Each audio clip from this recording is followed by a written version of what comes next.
Білмеймін, үйге бардым да сияқ орнымды ішіп алдым, инсулинімді салып алдым. Мен сізге инсулин зависимысыз ба деп айттыңыз ғой сол кезде, енді начинающий нетем деп.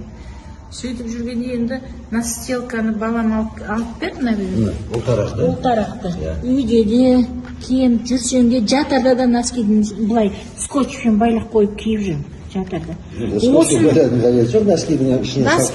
Носкисіз жатамаймын ғой, носки шешіп тастаймын. Осыны киіп жүрдім. Уже 4-ші күн таңертеңгісін өлшесем 5. Егер сенбесеңіз, ертең түсіріп, түстен кейін де қанша тамақ ішенде деп көрсетіп жіберейін. 5, 6, ең кеткенде 6-2, 5.